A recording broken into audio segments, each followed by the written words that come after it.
In this video, I would like to go back to one of the principles, the cone of vision. I always felt that this is actually a rather confusing concept to grasp at the beginning, but with a little bit of drawing experience and training, I think the concept and the limitation of cone of vision becomes more easily to understand.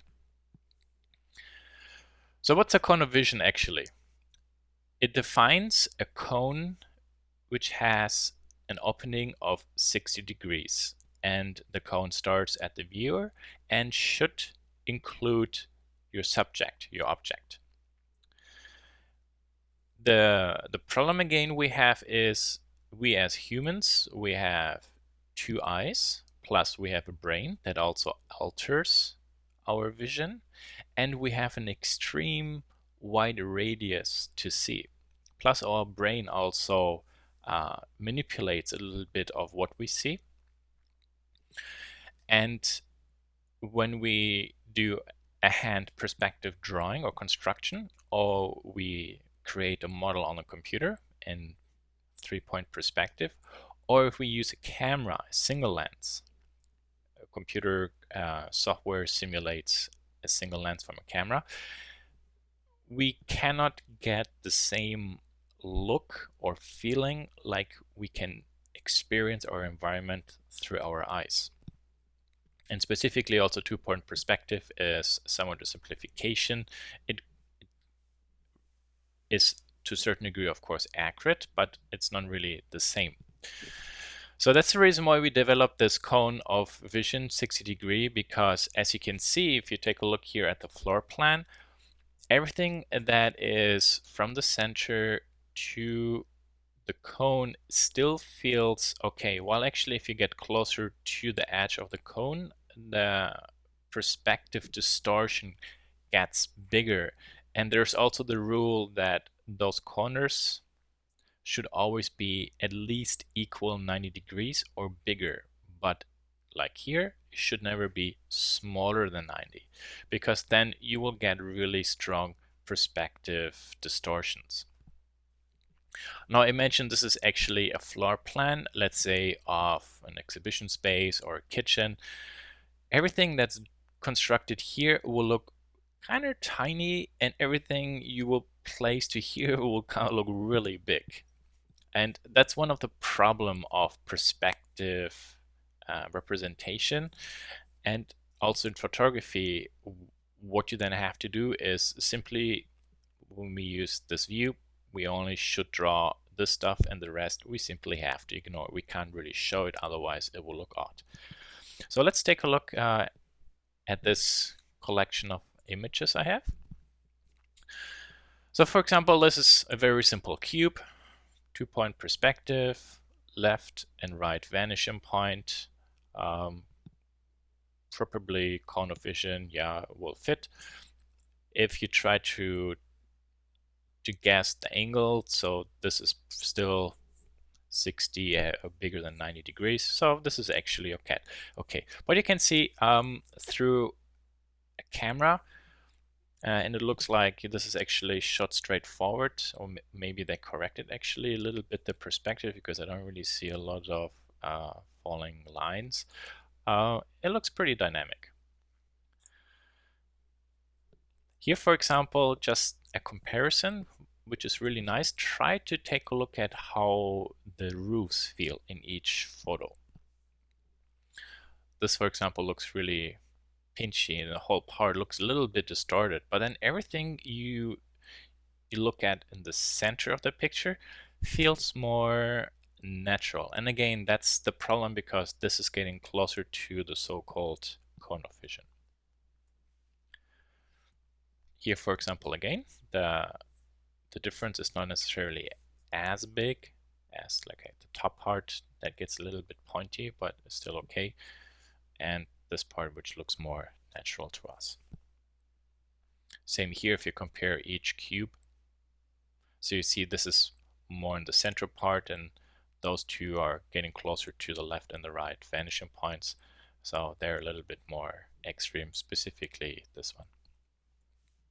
So let's take a look in an interior space, and here you will see quite clearly the problem I mentioned before, that everything that is further away to the to the horizontal line will look small, and everything that's beyond the cone of vision will actually get bigger and will look distracting. So for example, the fridge looks majorly large compared to all the other parts, and that's because in this view with the camera and the lens, this is closer, so it will look bigger.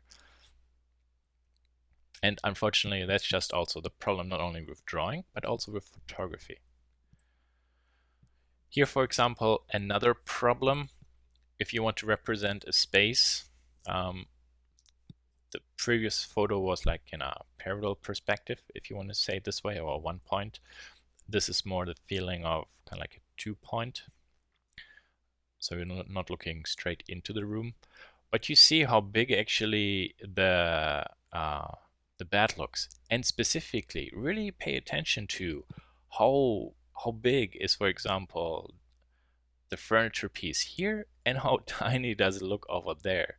And it's probably actually that's the same furniture, but you really can see that this one looks like somebody pulled it and stretched it. And again, that's just the problem of the cone of vision.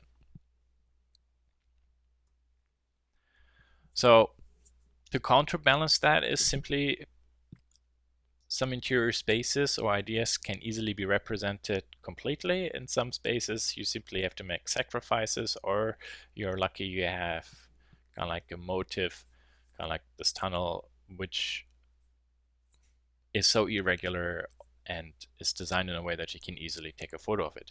But even here, still, this corner and the whole table looks a little bit too big, but otherwise, it's actually not too bad.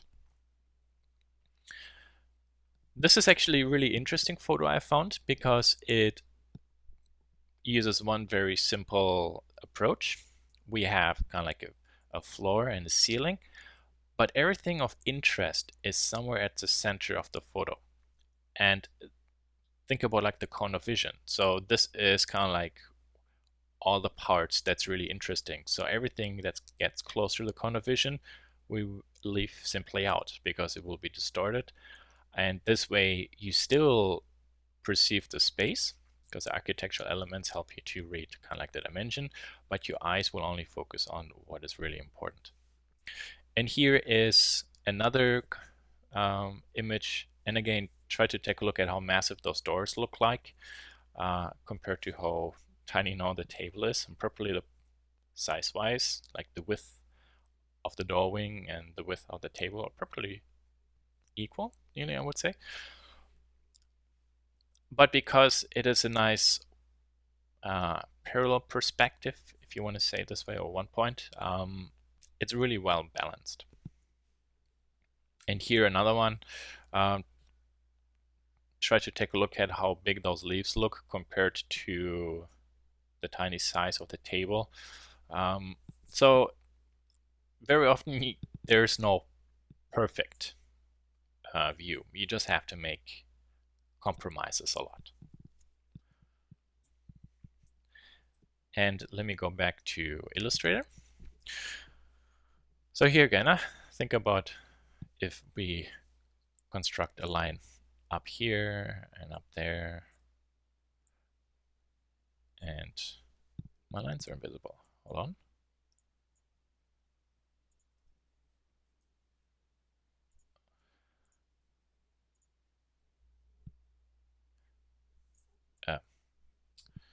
That was of course not correct. I meant it to be this way.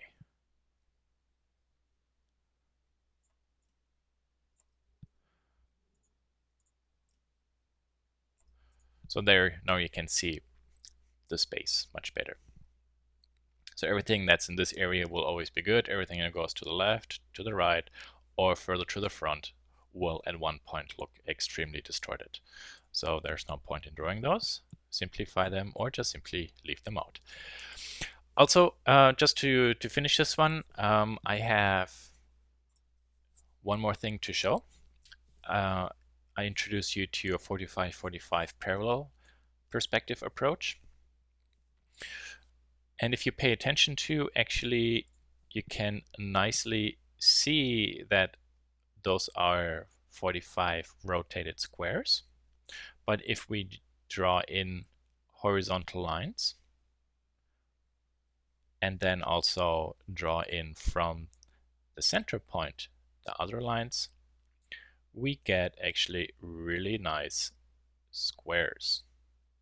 So if, for example, you have a space where now, let's say the walls go to the vanishing points, but then you need something to be rotated 45 degrees.